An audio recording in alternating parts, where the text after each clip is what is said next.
Hey, it's Chantel from William Wood right here, and today I just wanted to show a couple of options for squaring up your pen blanks. So I've got a couple of blanks here for the Algonquin pen kit, already drilled and glued up with the brass tubes.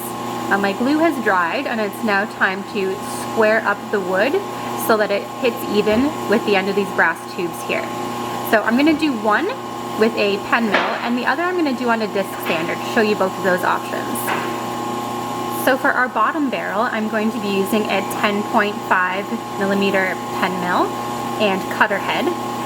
So these cutter heads are interchangeable with any size of pen mill that you need. This is the 10.5 and it works by inserting into the brass tube here and trimming it down all the way till you get to your tube. You want to be really careful not to mill it down too far. You don't want to remove any of that brass material, and you don't want to shorten the length of the tube at all. It may impede the function of the pen itself. So I'm going to install this onto our drill press here and show you how we do that.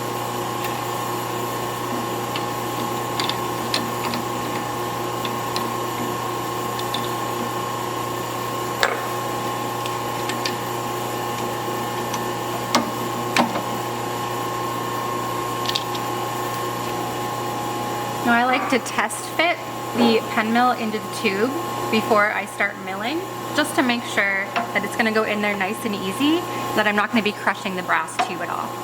Alright, here we go.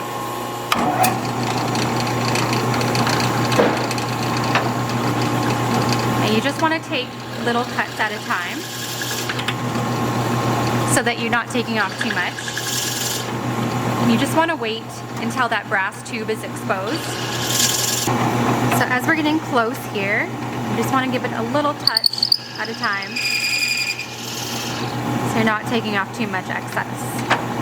So looks good here. You can see that portion of the brass tube starting to shine there, and we don't want to go any farther than that.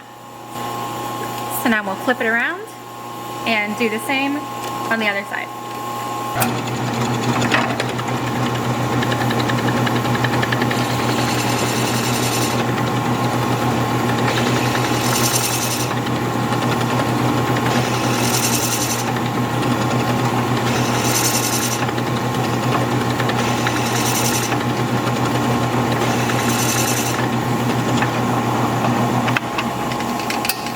There we go.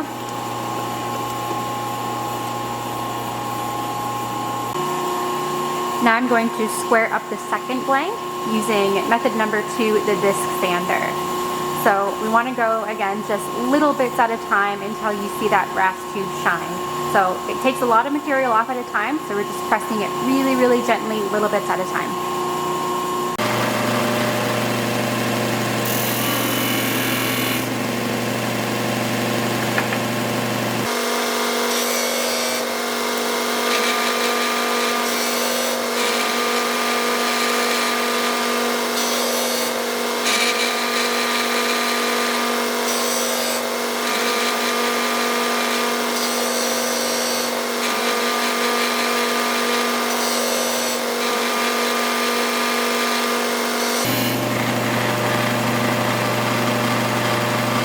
So now we've got both blanks squared up here. This one was done with a disc sander, and this one with a pen mill and cutter head combo. We're ready to throw these on the lathe and get turning. Okay, so this is my finished pen. This is the Algonquin rollerball in a new plating. It's satin chrome. And this end of the barrel I trimmed up with the pen mill and cutter head. This end of the barrel I trimmed up on the disc sander, and I can show you the difference here. So it's a little easier to be accurate when you're using a pen mill because it holds the tube in place by inserting that shaft inside the tube. So you get a nice even cut. As you can see, there's no gaps here at all. This is the end that I did on the disc sander. It looks okay, but you can see here there's a bit more of a gap here. I can fit my fingernail in here. So if you're not super even with the pressure, you're pressing harder on one end than the other, you can get this kind of a gap here. Or even if the base of your blank isn't completely flat and square, it's going to create a bit of an angle like that. So we do always recommend using the pen mill and cutter head combo for the most accurate cut.